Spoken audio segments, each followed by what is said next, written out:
ginnaaw loolu am mbégte bu baax ci ni ngeen tànnee Casamance bi ñëw def si seen colonie de vacances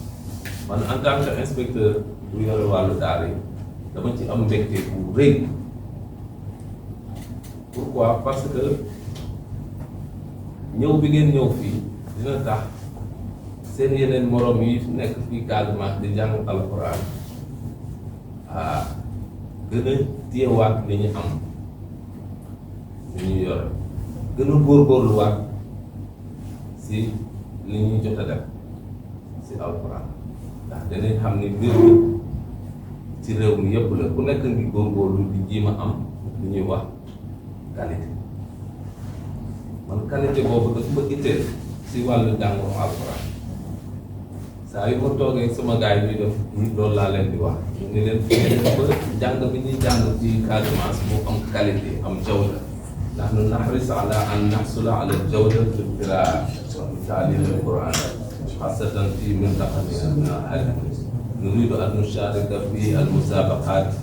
al-wataniya wal-dawliya حتى نفوز بالمناصب العليا لذلك نحن سعداء جدا باستضافة هؤلاء الحافظات لكي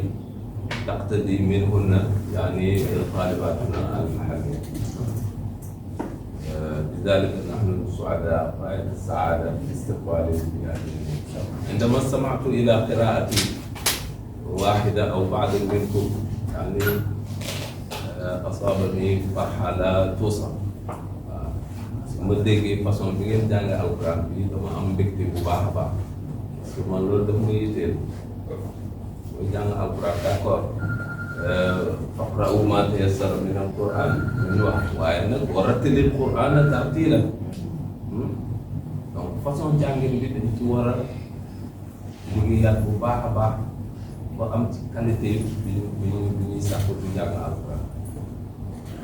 donc mbégte la lool pour ngeen ñëw ñu ziyaare si ñu xam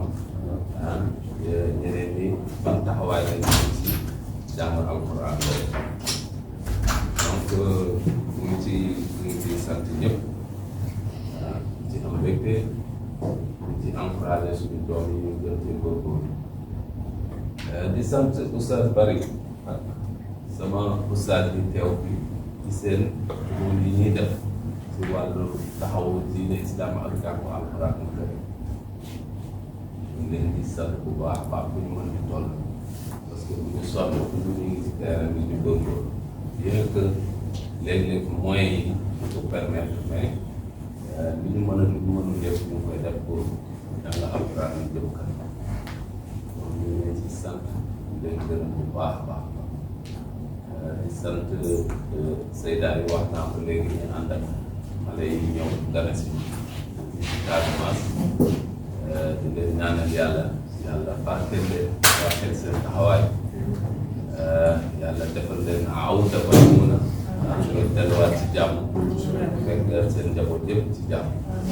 waaw beneen yoon ngeen jël si waat Casamance waaw donc ñu ngi sant ñëpp di leen gërëm di leen wax asalaamaaleykum wa rahmatulah wa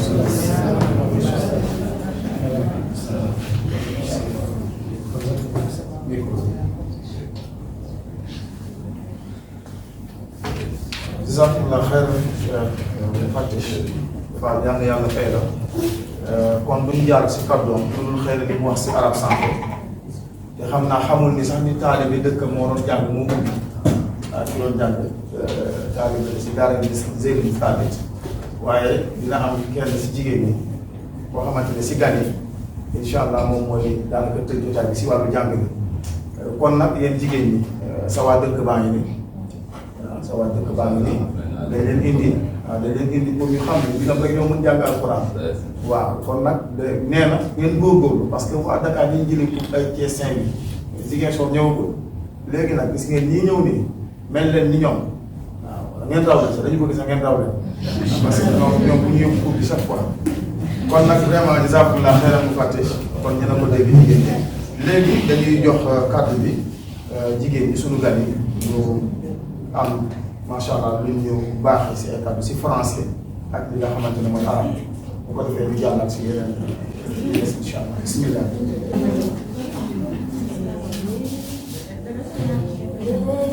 jigéenu jullit ñi kaay leen ñu jëfe ndigal bi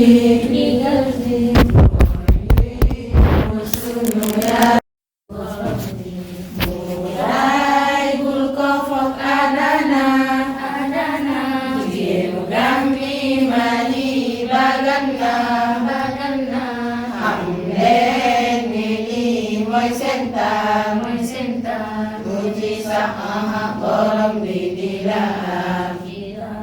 lii mooy tax sama bay du la yaa sañu ko soo ko rombee si mbedd du la dab sañu ko du la piis te du la jéemaram sañu ko weddi xoolal suuratul ahzab demal xool nit ku baax du ñi ay cërëm sol lu gàtt xar yarax li du ndam fu ñu tollu nañ muur suñ yaram suñ bëggee ay doom yu gërëm mura baax ay lii moo rafet jekkul kaay ñu tawul dara fet ku kay xeex sa mujj du rafet deji sax seddaay banawet deji sax seddaay banawet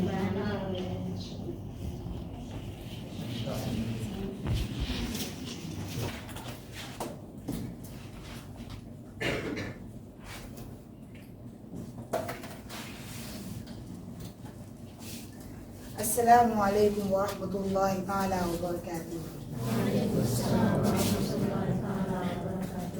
Bismillahir Rahmanir Rahim. Alhamdulillahi alladhi bi ni'matihi tatimmu as-salihat wa bi fadlihi tazdadu al-barakat wa bi 'awnihi nahtatimu at-ta'at wa usalli wa usallimu 'ala al-mab'uth rahmatan lil 'alamin nabiyyina Muhammad sallallahu alayhi wa sallam وعلى آله وصحبه أجمعين. إخوتي وأخواتي أيها الحفل الكريم، ها نحن نصل اليوم إلى ختام هذا المخيم الإسلامي المبارك الذي جمع بيننا على ذكر الله وحب كتابه والاقتداء بسنة نبيه صلى الله عليه وسلم. كانت أياما مليئة بالخير ازدانت فيها القلوب بالقرآن وتنورت فيها الأرواح بمجالس العلم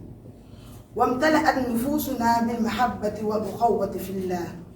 تعلمنا معا كيف يكون المسلم ثابتا على قيمه وكيف تكون الفتاة المسلمة قدوة في دينها وأخلاقها وعلمها. إن أعظم ما نخرج به اليوم ليس مجردا برامج أو أنشطة، بل هو العزم على الاستمرار في الطريق وأن نحمل ما تعلمناه إلى حياتنا اليومية في بيوتنا ومدارسنا ومجتمعنا. وفي هذه اللحظة لا يسعنا إلا أن نتقدم بجزيل الشكر والامتنان لكل من سهر على إنجاح هذا المخيم من المشرفات والمعلمين والمتطوعين وكل من ساهم بجهده ووقته وماله. نسأل الله أن يجعل ذلك في الميزان حسناتهم وأن يكتب لهم الأجر الجزيل. وفي ختام نسأل الله أن يجعل هذا المخيم شاهدا لنا لا علينا، وأن يجمعنا دائما على طاعته،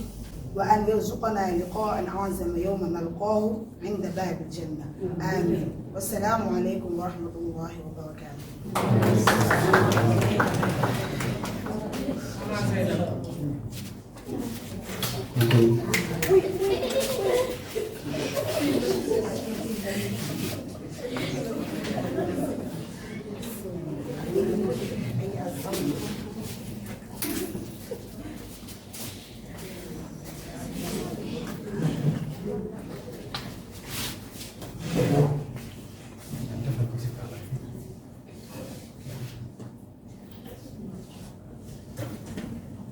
Assalamu alaikum wa rahmatullahi ta'ala wa barakatuh.